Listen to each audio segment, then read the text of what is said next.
Hi! Good morning, FlossTube. It's Julie with Reflections Framing and Stitching. Today is Wednesday, the 15th of April. It's supposed to be tax day. It's a good thing that it's not because that kind of slipped my mind and I don't have my taxes ready. So we can thank the COVID for one thing anyway. It is the chart of the day video number 15. I did not get a video made yesterday. Taking 3 days off was probably not one of my smarter ideas, but I thoroughly enjoyed it and I feel a lot better. I was getting pretty tired and my attitude was getting pretty bad and I wasn't happy with that, so it did me a lot of good to be away from the shop for 3 days, and I did stay away for 3 days. It was hard. Monday, one minute I was coming in, and the next minute I was staying home, and then I was coming in, and then I was staying home, and I worked from home, so it was kind of a compromise, but I did stay away from the shop for the 3 days. However, I came back to a lot of orders, and I'm working hard to get those done. I stayed here until, it was close to 6:30 last night by the time I left. And I only left them because the dogs were telling me it was time to go. So, doing my best. Please be patient while I finish pulling orders together. I did want to talk a little bit before we get into the chart of the day about fabric. At this time, if you're looking for a beige or cream 36 count linen, don't call me because I literally have nothing of any substance left. I'll give you an example. So and the website may look like I have stuff left, but this is the sort of thing that I have left. Is I got lots of this stuff.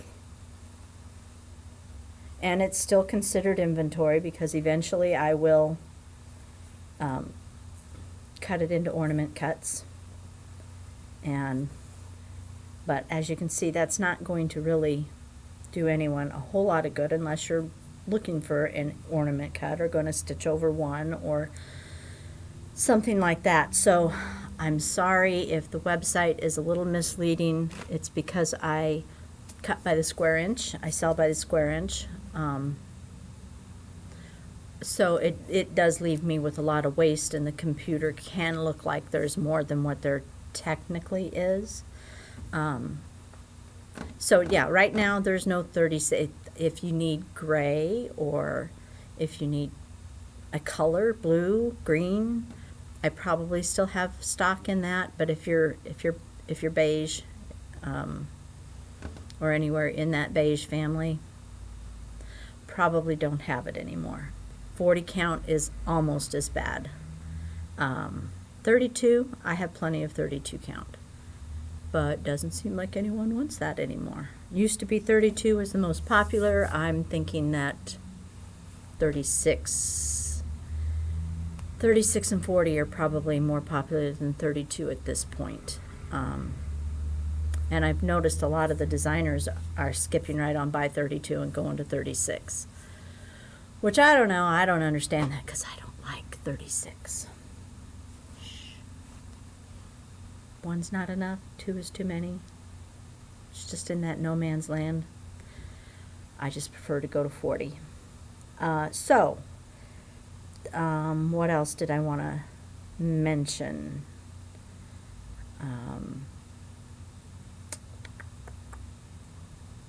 Well, it's gone now. If there was anything, it's gone now.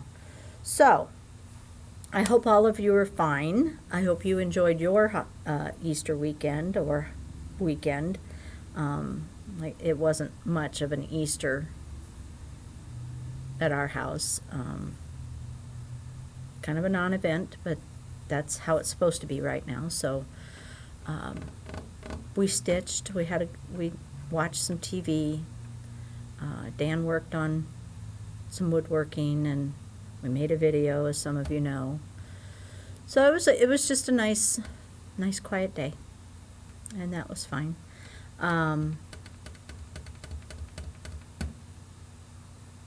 Anyway, hopefully all of you are fine and healthy and keeping your social distance. I was sorry to hear that StitchCon has been canceled. Not that I wasn't expecting it, but it's still sad. It's very sad. All right, we're going to leap into the chart of the day today, which I realized I hadn't shown any Blackbird designs since I started doing a chart of the day. So I decided on little birds. Sewing Club has by far been the most popular of the new releases. And it's got a lot of beautiful things in it. But this is a very pretty sampler. It's got a beautiful border. It's got a couple of houses. And they're checkered houses, which is even better. Here's a kind of a better look at what the house looks like. Checkered house, always better. Got some birds in it, hence the name Little Birds. Alphabet, numbers. It's just a very pretty little, I shouldn't use the word little. It's actually a big chart. Big girl. 395 by 339, calls for 36, count Heartland. I don't have it, don't call me for it. It's on order, but when I spoke with Marilyn, she told me it'd be easily 8 or 9 weeks, so we're not gonna go there. I did choose some alternate fabrics. And I think, yeah, I think they're 40 count, because 36, you know, we already covered that. So anyway, that's the chart. And it seems like it's not getting much love, so I thought I would talk about it today. It calls for Heartland. We've already established that. I don't have it. I do have some others. These are the colors, and they're pretty. Pretty colors.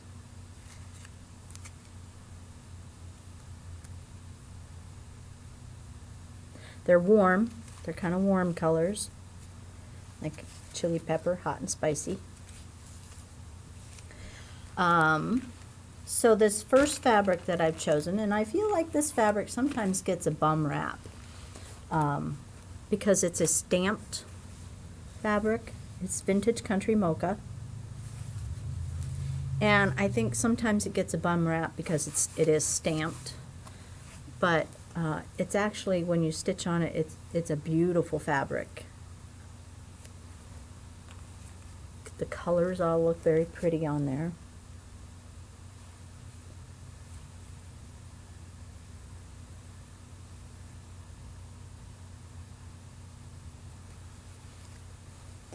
And the thing with this fabric is there's a grain. So you can see it goes this way or this way. I always think this way tends to look like it's raining, so I try my best to cut people's pieces so it goes the horizontal direction. Sometimes you can't do that. And really, by the time you get the stitching on it, it doesn't really matter unless it's a wide open piece. You know, it's got lots of white space. This is pretty evenly spaced, so I don't think on this particular piece that it's going to matter which way that grain goes. The nice thing about this is that the back side is plain. So if you just need a beautiful beige, this works in a pinch too. So you can keep that one in mind. Summer Khaki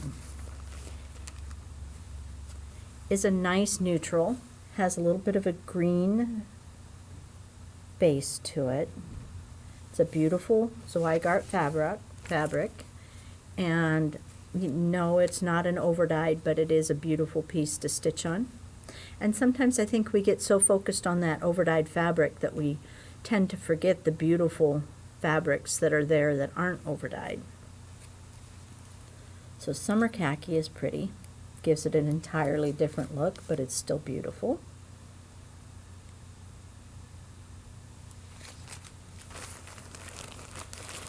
And the last one I chose was Wren. Now, this particular dye lot of Wren came in very gold. It's usually much more muted and has a lot grayer tone to it. But this one came in pretty gold.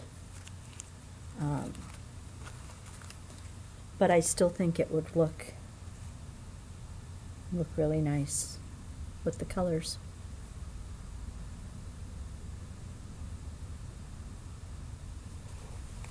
So those are 3 options for you. I wanted to mention also, and I should have done it before I started that. So we're gonna kind of hop around. Back to the last chart of the day where I asked what your Easters look like, or to share an embarrassing story with me. There were a lot of good answers. There was one in particular that made me spit my drink all over the computer screen. So if you haven't read those comments back, if you don't go back and read them, you should do that, because there's some really good comments and a lot of good memories for people there. I totally forgot when I was talking about my Easter that when my kids were little, we used to do an Easter egg coloring contest. We'd go over to Mom's. She would cook all the eggs, because I don't do that. I have never hard-boiled an egg. So Mom would always do the eggs, and we would have a Easter egg coloring contest and little prizes for the winners. And of course, everybody actually won. But the adults got into the contest too, and that's where it kind of got competitive. So we had different categories, like, best entry from a 3-year-old, or most artistic, best use of color,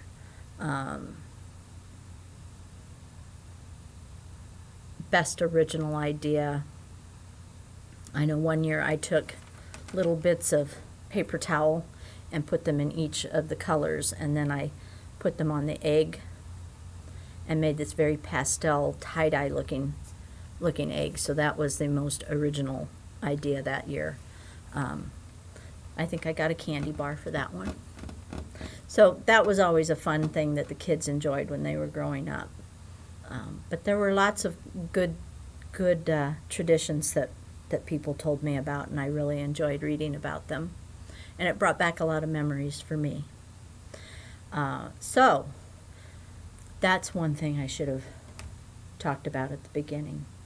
And today's question of the day is, do you enjoy stitching houses?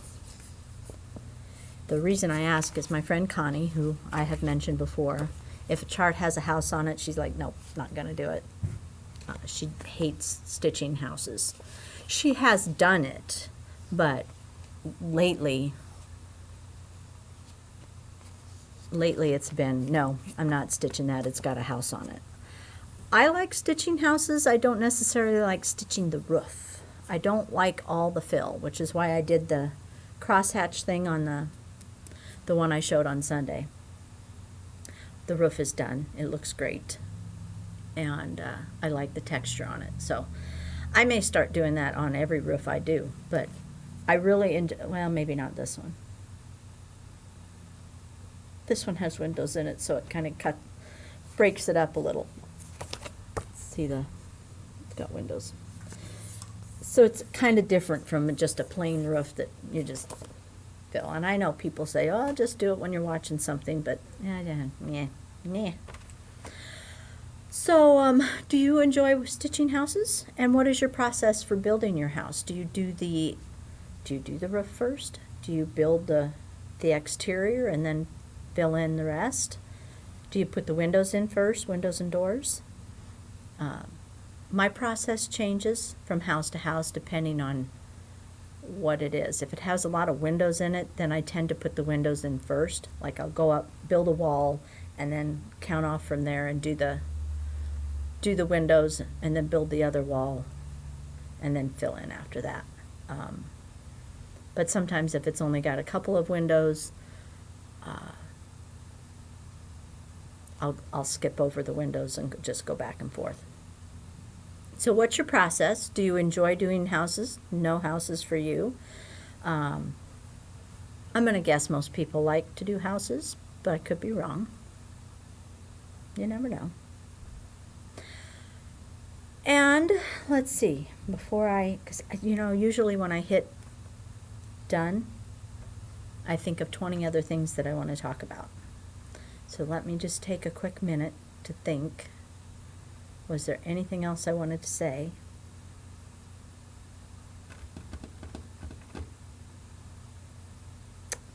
I don't think so. I did watch a video this morning that made me very sad. I haven't decided if I'll talk about it or not.